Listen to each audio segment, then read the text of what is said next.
کبھی بھی دنیا داروں سے امیدیں وابستہ نہ کریں۔ ایک بات سنیں بڑی شاندار، امام غزالی نے لکھی ہے۔ امام غزالی فرماتے ہیں کہ ہارون رشید نہ حج کر کے واپس آیا بغداد میں، تو کونے میں حضرت بہلول دانا بیٹھے تھے، رش بہت تھا، مجمع بڑا تھا۔ حضرت بہلول دانا بھی سڑک کے کنارے بیٹھے تھے، تو سپاہی کہنے لگے یہاں سے اٹھ جاؤ، فرمانے لگے ہارون رشید کی زمین نہیں، زمین میرے رب کی ہے، میں کیوں اٹھوں؟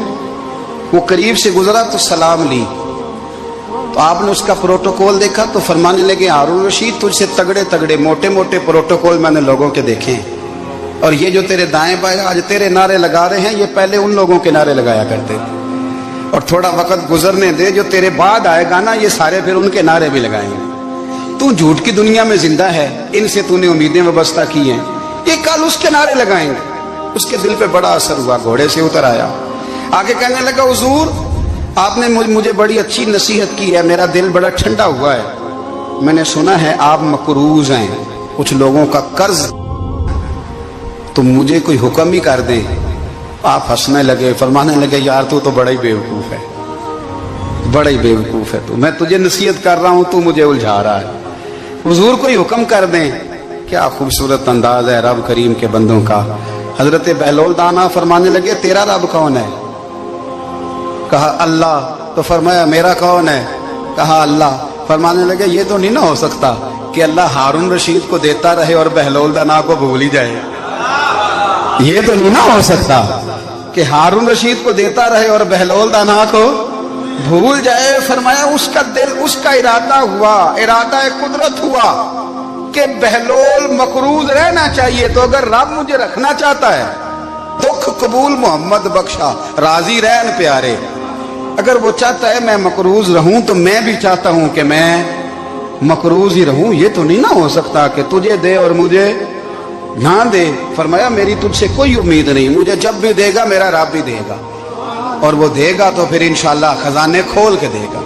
دنیا داروں سے امیدیں وابستہ کرنا، لوگوں کے پیچھے، یہ چھوڑ دیں، آپ بے چین رہیں گے، بے قرار رہیں گے۔ اللہ والوں سے ضرور امیدیں وابستہ کریں، اس لیے کہ ان کے پاس جو کچھ ہوتا ہے وہ دراصل رب کا ہی ہوتا ہے، لیکن سیٹھوں سے، نوابوں سے، سیاستدانوں سے باز آ جائیں، ہماری بڑی امیدیں وابستہ ہیں۔ میں اکثر کہتا ہوں جتنے پھیرے نوکری کے لیے دنیا دار کے دروازے پہ لگائے ہیں نا، اس سے کم دفعہ مسجد میں نفل پڑے ہوتے تو رب اتنی بڑی مہربانی فرما دیتا۔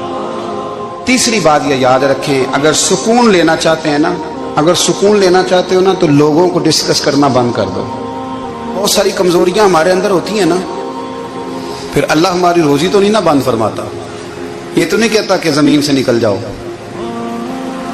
اگر یہی والا معاملہ ہو جو ہمارا ہے کہ شادی پہ اس نے میرے ساتھ برا سلوک کیا تھا، اب ساری زندگی بغض رکھنا ہے، اگر یہی معاملہ فرشتے اللہ کی بارگاہ میں کہیں کہ یا اللہ اس نے فلانے دن شراب پی تھی، اب اس کو زمین میں نہیں رہنے دینا، نظام زندگی چلے گا؟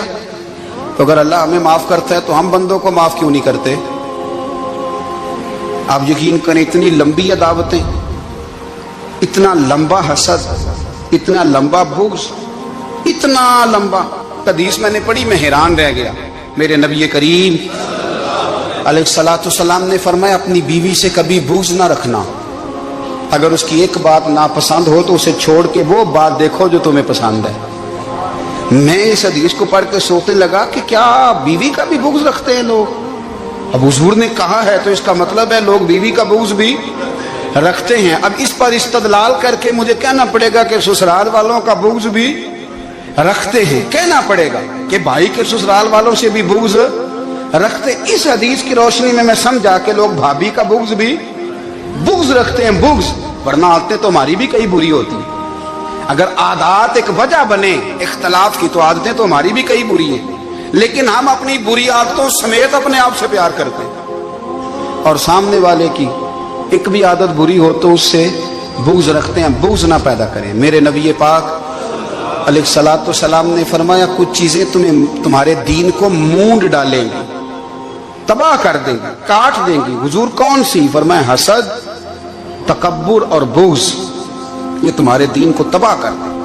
ہم بے چین اس لیے ہیں کہ ہم نے بہت سارے لوگوں کا بغض پالا ہوا ہے، اور ہر فیلڈ میں سیاستدان نے سیاستدان کا، ذاتیات پر اتر کے بات کرتے ہیں، معزز ترین لوگ، تاجر نے تاجر کا،